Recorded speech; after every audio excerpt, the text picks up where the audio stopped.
한때 교직은 평생의 자부심이자 안정적인 노후의 약속이었습니다. 그 중심에는 바로 사학연금이 있었죠. 2022년까지만 해도 월 평균 수령액이 303만 원에 달하며 국민연금의 5배가 넘는다는 소식에 많은 분들이 부러워하기도 했습니다. 하지만 이제 그 이야기는 정말 옛말이 될지도 모릅니다.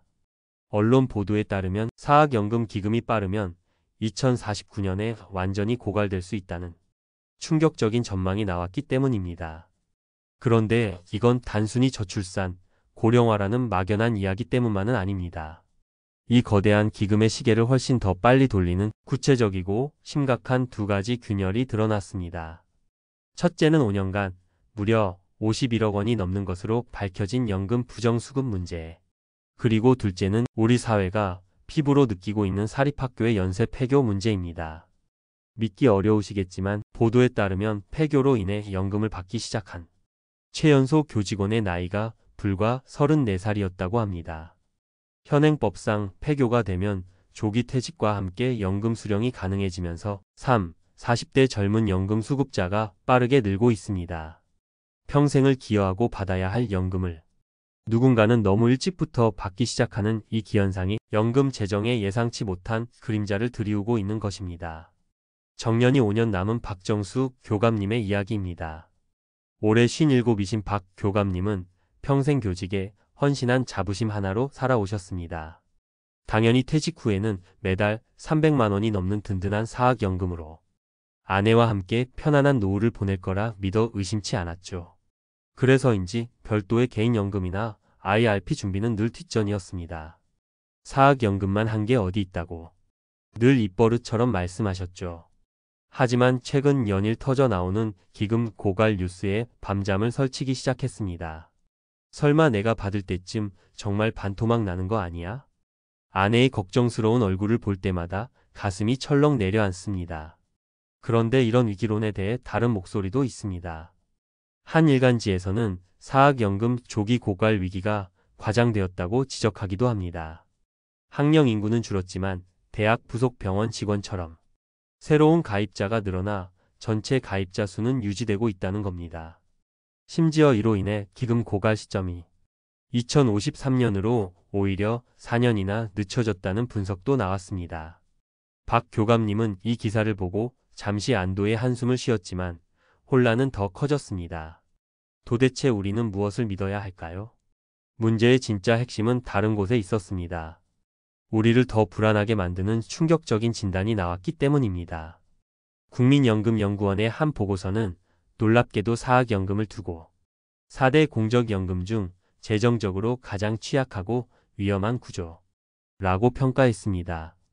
다른 연금과 달리 학령인구 감소라는 외부 충격에 너무나 직접적이고 치명적인 영향을 받는다는 겁니다.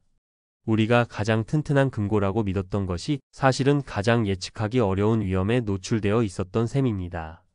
여기 30대 초반의 김지훈 선생님이 있습니다. 박 교감님과는 생각이 전혀 다릅니다. 그녀는 최근 온라인 커뮤니티에서 벌어진 연봉 600만 원 삭감을 감수하고 사학연금으로 이직할 가치가 있는가? 라는 논쟁을 아주 흥미롭게 지켜봤다고 합니다. 지훈 씨는 말합니다. 국가가 제 미래를 온전히 책임져 줄 것이라고는 믿지 않아요. 매달 월급에서 18%나 떼이는 연금 기여금을 보면 솔직히 아깝다는 생각도 들어요. 지훈 씨의 선택은 개인 투자입니다. 사학연금은 혹시 모를 최소한의 안전판으로만 여기고 세액 공제 한도인 연 900만 원을 꽉 채워 개인형 퇴직연금 IRP 계좌에 붓고 있습니다. 그리고 그 돈으로 미국 S&P 500 지수를 따라가는 ETF를 매달 꾸준히 사모읍니다. 나라의 약속보다 시장의 성장을 믿는 게 더 현실적이지 않을까요? 그녀의 말은 단순히 개인의 의견을 넘어 국가 시스템에 대한 인식 변화와 스스로 노후를 준비하려는 젊은 세대의 목소리를 대변하고 있습니다. 박정수 교감님과 김지훈 선생님, 두 분의 차이는 어디서 온 걸까요? 바로 정보와 인식의 차이입니다. 기성세대는 사학연금은 최고라는 과거의 성공 경험에 기댔지만 젊은 세대는 언론과 인터넷을 통해 기금의 취약성을 더 민감하게 받아들이고 스스로 대안을 찾고 있는 것입니다. 이미 2015년 개혁으로 사학연금도 더 내고 덜 받는 구조로 바뀌었음에도 여전히 과거에 빛나던 신화에만 기대는 것이 어쩌면 가장 큰 함정일지 모릅니다. 그렇다면 우리는 이제 무엇을 해야 할까요? 막연한 불안감에 휩싸여 있기보다 지금 당장 실천할 수 있는 것부터 시작해야 합니다. 첫째, 나의 연금부터 정확히 알아야 합니다. 지금 바로 사학연금공단 홈페이지에 접속해 내 연금 알아보기 서비스를 통해 나의 예상 연금액을 직접 확인해 보십시오. 남들이 얼마를 받는다는 자극적인 뉴스 헤드라인이 아니라 나 자신의 실제 데이터를 기반으로 노후 계획을 다시 세우는 것이 모든 준비의 첫걸음입니다. 둘째, 연금 바구니를 나눠 담아야 합니다.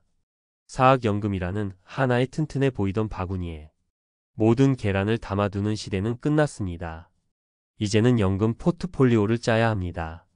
사학연금을 제1의 바구니로 존중하되 위험을 분산할 수 있는 제2, 제3의 바구니를 반드시 만들어야 합니다.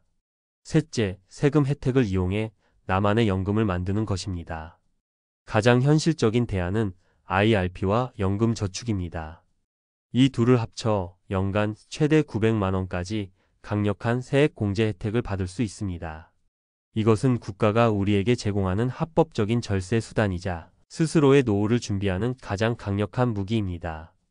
젊은 김지훈 선생님처럼 이 제도를 적극적으로 활용해야 합니다. 넷째, 제도가 어떻게 변하는지 계속 관심을 갖는 것입니다. 다행히 공단에서도 문제를 인식하고 대책을 모색하고 있습니다. 최근 공단 이사장의 인터뷰를 보면 폐교로 인해 어쩔 수 없이 실직한 교직원들을 위해 고용보험의 구직급여와 유사한 성격의 새로운 급여 도입을 검토하고 있다고 밝혔습니다. 이처럼 제도가 어떻게 변하는지 꾸준히 지켜보고 우리의 목소리를 내는 것도 중요합니다. 잠시 스스로에게 질문을 던져보시죠. 첫째, 나는 나의 정확한 예상 사학연금액을 알고 있는가? 둘째, 나는 사학연금 외에 개인연금이나 IRP 계좌를 가지고 있는가? 셋째, 나는 연간 세액 공제 한도를 채우기 위해 노력하고 있는가?